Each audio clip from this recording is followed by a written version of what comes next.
agak lain kau, agak lain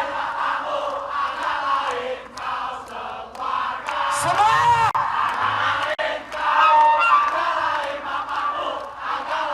Sekali lagi lebih keras.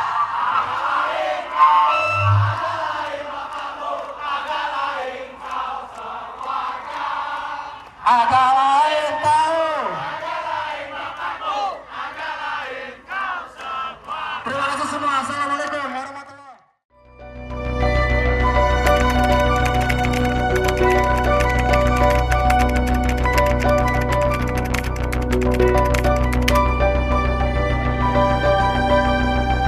Dari pagi kita udah di situ. Iya. Yang pas sore itu baru mulai ada, pas mahasiswa udah datang bergerak sendiri-sendiri dalam lingkup yang kecil-kecil di circle pertemanan terjadi begitu saja spontanitas. Udahlah, jangan menganggap kita nih semua bodoh, bikin kesabaran kita tuh habis. Kalian juga jangan ngetes kesabaran kita. Saya sih belum tenang. Saya selalu menyisakan ruang untuk curiga. Kami sekarang masih terus siaga, mengawasi manuver-manuver, terus waspada. Selama itu juga kita akan terus memantau sampai detik-detik akhir. Jangan salahkan kami kalau kami tuh susah percaya gitu sama kalian. Kalau memang kita harus mengorbankan beberapa hal yang sifatnya material buat kepentingan pribadi, ya kayaknya itu worth it lah kalau misalnya bisa menghasilkan keputusan yang bisa dinikmati sama-sama. Saya kemarin udah ketolong dengan proses suara-suara netizen itu. Ya inilah saatnya untuk saya balas budi lah ke mereka, sekecil apapun itu. Jadi meskipun ada risiko di sana, rezeki udah dia ngatur. Akan seberapa lah hal yang hilang itu daripada nanti kalau misalnya ini dibiarkan akan lebih banyak lagi yang hilang.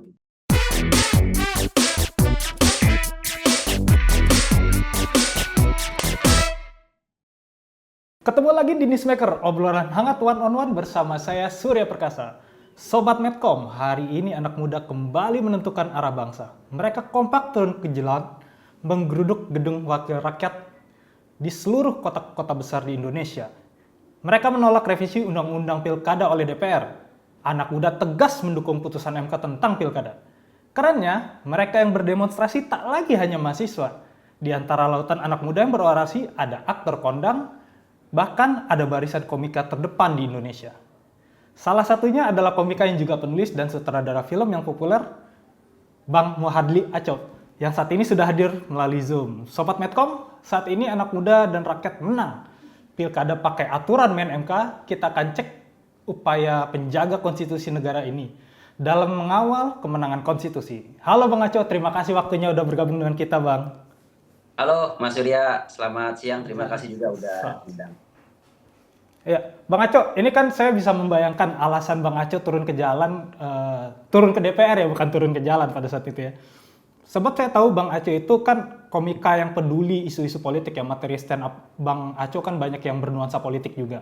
Nah, untuk publik yang lebih luas lagi bisa diceritain nggak Bang asal muasal hingga Bang Aco memutuskan, oke, hari ini gue harus turun ke gunung, ikut menjaga konstitusi, turun ke DPR, ikut demonstrasi. Apa turning point-nya Bang?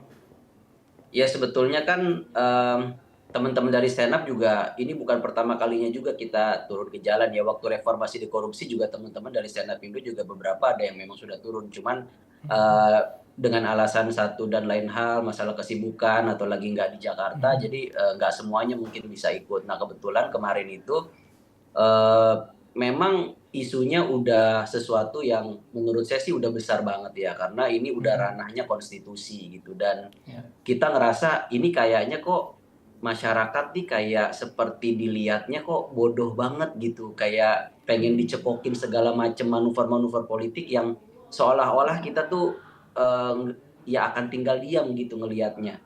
Makanya begitu kemarin udah keluar putusan MK yang menurut kita itu adalah sebetulnya harusnya bisa jadi angin segar lah buat isu demokrasi kita ya, terutama masalah pilkada gitu ya. Ya disitulah kita ngerasa harusnya ini dijalankan, karena kan seperti yang sudah kita ketahui bersama, yang namanya putusan MK itu kan sudah bulat dan mengikat gitu. Hanya perlu dijalankan aja sebetulnya. Bahkan beberapa pakar hukum bilang tidak perlu PKPU sebetulnya. Itu sudah mutlak harus dijalankan. Tapi entah kenapa DPR ini kok seperti mengulur-ngulur waktu, malah mereka tiba-tiba langsung ada yang rapat sampai malam minggu lah tiba-tiba mereka. Jadi kan membuat kecurigaan itu bertambah besar dan kita jadi berpikir kayak ini sebetulnya kalian ingin bersiasat apa lagi gitu. Iya, ya. Ditambah lagi kan sebelum putusan MK itu keluar, kita udah bisa melihat peta perpolitikan itu koalisinya udah gendut banget melawan satu partai sisa PDIP yang juga terhalang untuk bisa mencalonkan cagup dan cawagupnya karena sebuah persyaratan masalah threshold itu kan. Nah, ketika putusan MK itu sebetulnya bisa mengakomodir kontestasinya jadi jauh lebih fair dan jauh lebih adil, kenapa ini malah dihalang-halangi kesannya gitu. Itulah sebetulnya yang bisa dibilang bikin kesabaran kita tuh habis karena ini mau diapain lagi gitu. Dan kalau sudah konstitusi yang masih bisa digituin, terus ke depannya kita mau berpegang pada apa lagi gitu. Akhirnya ya teman-teman juga udah geram semuanya dan di hari itu tuh kita udah nggak ada lagi pemilih 01, udah nggak ada lagi pemilih 02, nggak ada. Saya dan Abdur itu punya pilihan yang berbeda gitu. Ada yang 02, ada yang 01, ada yang 03, semua sama-sama ikut ke jalan karena isunya kali ini udah bukan lagi capres-cawapres. Isunya adalah udah bagaimana caranya konstitusi itu jangan diakal-akalin gitu. Ya cuman alhamdulillah setelah kita turun panik juga kelihatannya DPR, mereka langsung rapat malam minggu di luar gitu ya, tumben-tumbenan. Biasanya nyelesain apa-apa tuh lelet, tiba-tiba ini untuk urusan kayak begini dia bisa kerja malam minggu gitu. Kita jadi bertanya-tanya juga gitu, sebetulnya kalian tuh bisa nggak sih ngerjain sesuatu itu cepet, karena kalau kita lihat dia bisa gitu, tinggal masalah mau apa enggak gitu. Ya akhirnya ya sudah, seperti yang sejauh ini kita tahu sih, PKPU-nya sudah keluar, sudah mengikuti dengan putusan MK, ya mudah-mudahan tidak ada lagi lah manuver-manuver menjelang, karena ini kan belum tanggal 29 ya, apapun bisa terjadi karena jujur aja kita udah terlalu sering dibohongin. Ini Bang Aco, ini kan siasat balik DPR mengesahkan RUU Pilkada itu kan dalam hitungan jam doang setelah putusan MK kan gitu Bang Aco ya. Nah, dalam hitungan jam juga masa mahasiswa, berbagai elemen masyarakat, komika, sutradara, artis-artis itu kan akhirnya berkumpul di kawasan DPR besoknya. Nah, ini kan artinya berkembang cepat banget tuh Bang Aco, bisa dibilang spontan bahkan. Nah, kalau dari Bang Aco sendiri bisa diceritain nggak sih sebenarnya ini yang kemarin itu spontan atau udah ada janjian atau ada yang ngide gitu kita blast saja langsung gitu Pak WhatsApp, kita kumpul yuk di DPR atau gimana sih Bang Aco, bisa diceritain ke kita nggak? Kalau kami yang tergabung dalam komunitas Stand Up Indo, memang kami ada koordinasi. Karena kan ini adalah komunitas lingkup kecil kami gitu, dalam berkesenian.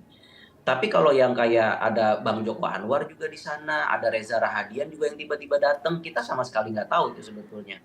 Jadi nggak ada koordinasi apa-apa, pokoknya kita bergerak sendiri-sendiri dalam lingkup yang kecil-kecil di circle pertemanannya masing-masing, dan kebetulan kami di Komika itu punya komunitas Stand Up Indo, yang saat itu juga sebetulnya hanya ngomong aja gitu di grup kalau misalnya teman-teman kalau misalnya ada yang berkesempatan dan peduli sama isu ini, boleh yuk kita ketemu besok di sekitaran DPR gitu. Dan tiba-tiba itu menjadi sebuah semuanya tiba-tiba kayak ayo gue bisa gitu. Bahkan beberapa teman yang sebetulnya ada kerjaan ya dibatalkan lah gitu demi bisa kita sama-sama gitu untuk turun ke jalan gitu. Ya udah, akhirnya gerakan itu juga menurut saya ikut diamplifikasi lewat sosial media.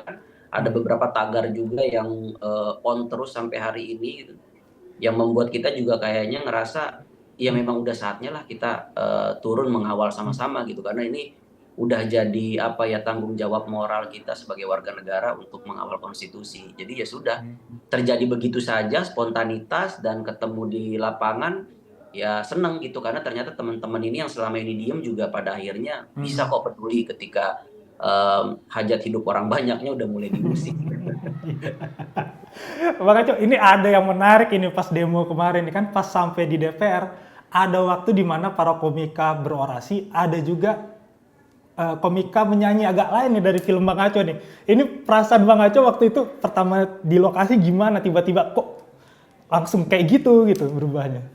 Iya, itu jujur kita juga nggak menyangka karena begitu kita sampai di lokasi, itu ada beberapa orang yang pakai spanduknya itu macam-macam. Terus ada juga orang yang nge-capture liriknya Spotify-nya agak lain gitu. Begitu kita sampai sana gitu, itu orang pada naikin si spanduk itu agak lain itu. Jadi begitu teman-teman udah naik di atas, udah mau selesai orasinya, kita yang di bawah pada nyanyi agak lain, nyanyi agak lain.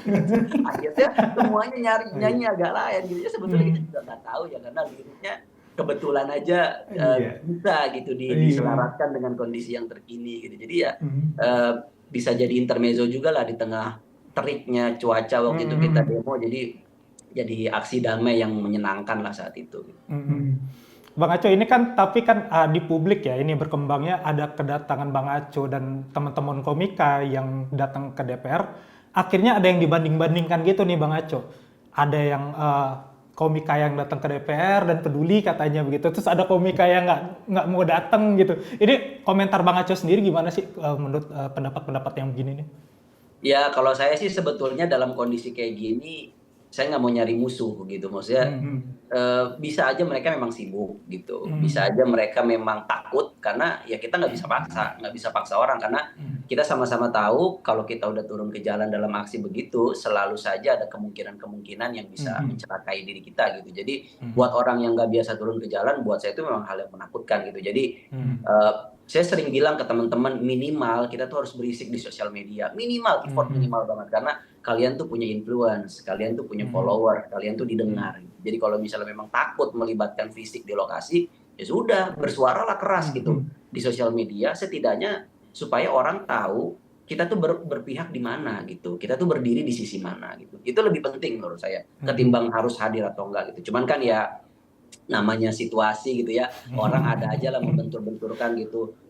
Adalah yang bilang ini yang demo adalah si anak abah atau apa, udahlah biarin aja gitu. Cuman buat saya sih ya udahlah itu adalah dinamika di lapangan gitu. Tapi buat kita sih agendanya jelas, kita nggak ada yang berpikir ini soal Anies Baswedan, nggak ada yang berpikir ini soal Ahok, nggak ada yang berpikir ini soal nama siapapun, nggak ada. Pokoknya tujuan kita dua, kita mengawal putusan MK dan kita menolak pilkada akal-akalan. Kenapa akal-akalan? Karena kita ngerasa saat itu situasinya hampir saja kita dihadapkan pada sebuah kotak kosong kan waktu itu.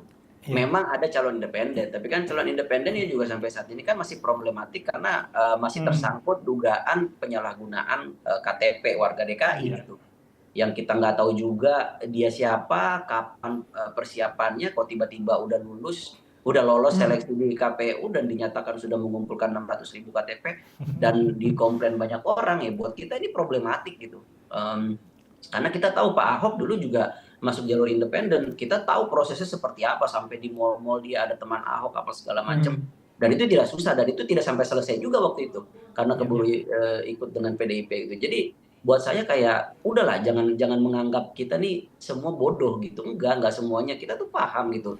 Cuman ya kalian juga jangan apa ya ibaratnya jangan ngetes kesabaran kita gitu karena ini proses yang buruk kalau misalnya terus-terusan karena saya ngelihatnya pemerintah dan DPR tuh kayak seperti coba kita maju selangkah segini kayaknya publik nggak apa-apa nih coba dia lebih berani lagi segini sampai akhirnya udah panas baru dia mundur perlahan teratur gitu.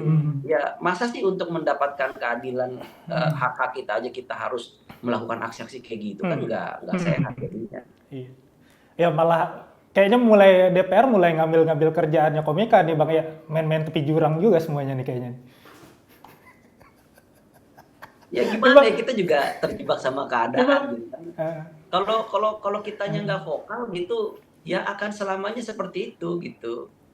Putusan MK dibikin bagaimana, ntar dia bikin manuver bagaimana lagi gitu. Kita kan sebetulnya hanya ingin kontestasi pilkada yang sehat. Berikan kami opsi, berikan kami pilihan. Orang-orang yang layak kami pilih gitu.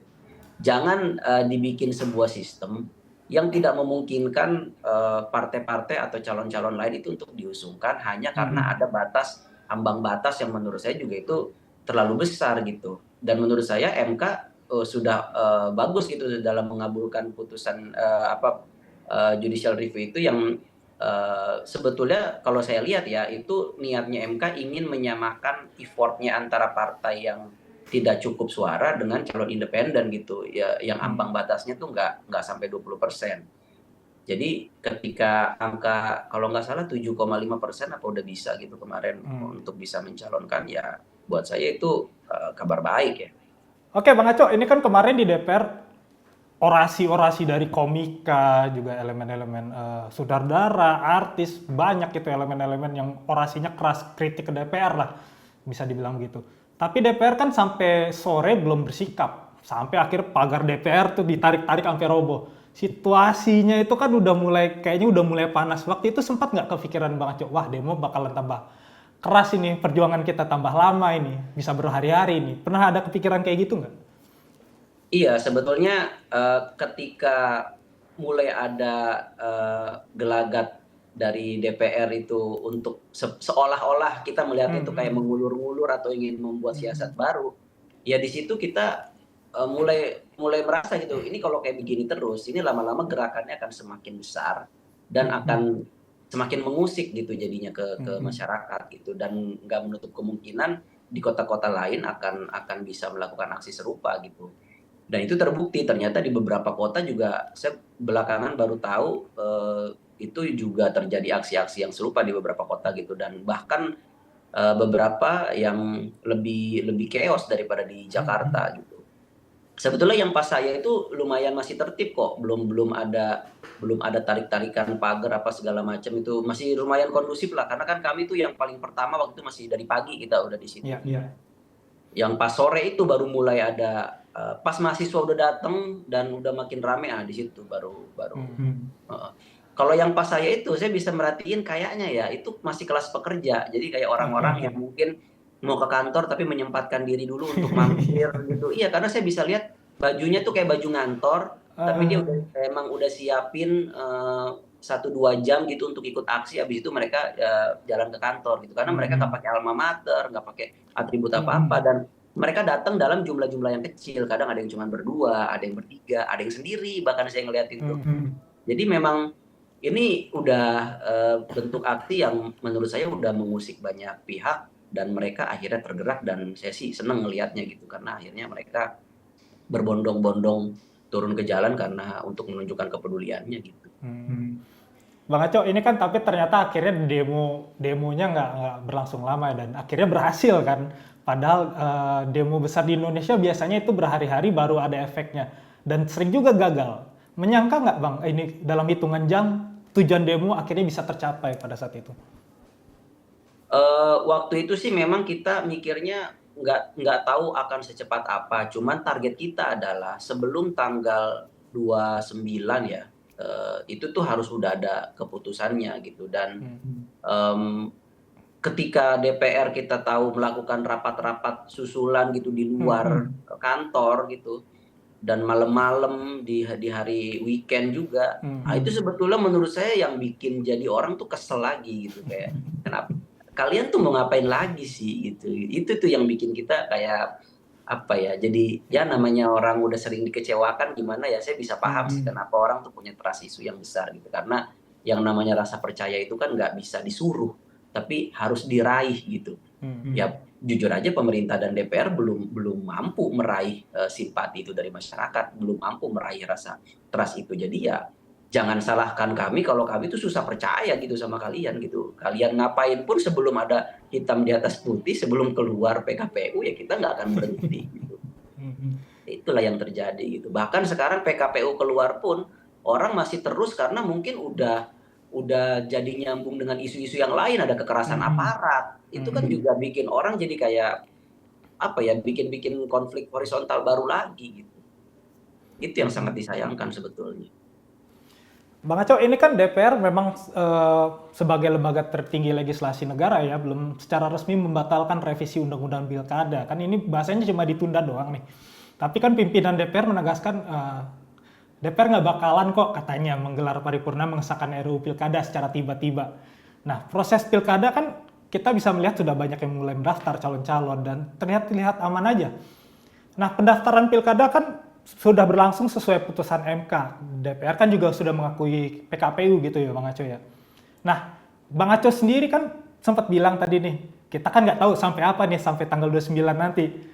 Ada perasaannya sekarang ini sudah merasa aman atau masih ada rasa khawatir tiba-tiba ada yang berubah atau gimana sih Bang Aco?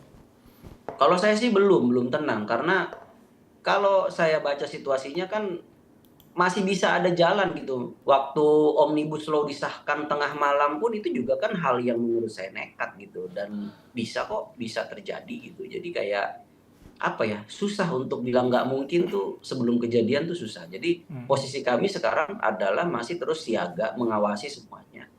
Manuver-manuver apa yang masih mungkin dilakukan oleh pemerintah dan DPR gitu. Jadi selama ini belum terjadi pilkadanya, ya selama itu juga kita akan terus waspada, selama itu juga kita akan terus memantau apa saja yang akan terjadi sampai detik-detik akhir.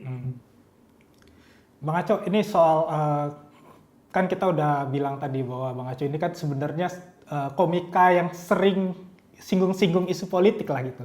Nah, kalau Bang Aco sendiri sekarang melihat proses pilkada saat ini sudah sesuai harapan atau belum? Kalau sampai hari ini, ya mudah-mudahan sih nggak akan berubah ya gitu. Bahwa putusan MK itu dilaksanakan dan kemarin kan kita lihat gubernur sudah diberitakan akan mendaftarkan calonnya gitu ya.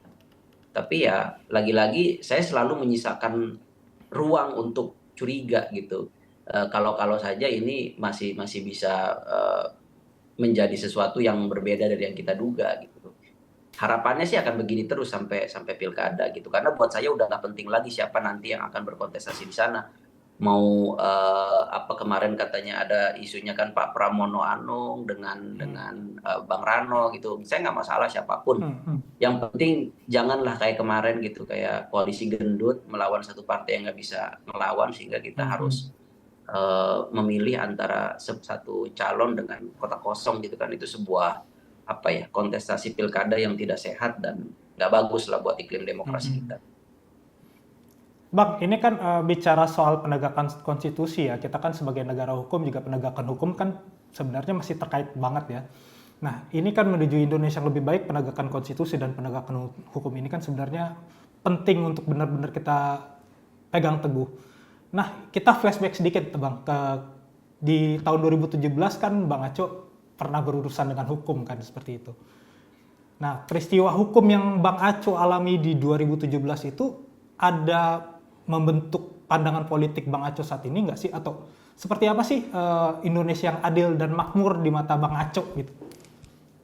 Iya, pasti berpengaruh karena selama ini kan banyak sekali ungkapan-ungkapan apatis dari orang kayak, aduh ngapain sih kita berisik-berisik, ujung-ujungnya kita tuh nggak dapat apa-apa, nggak ada yang ngaruh ke hidup kita. Nah, statement nggak ada yang ngaruh ke hidup kita itu yang perlu dijelaskan ke mereka. Kalau sebetulnya hal-hal kecil pun itu pasti dipengaruhi oleh kebijakan-kebijakan politik gitu.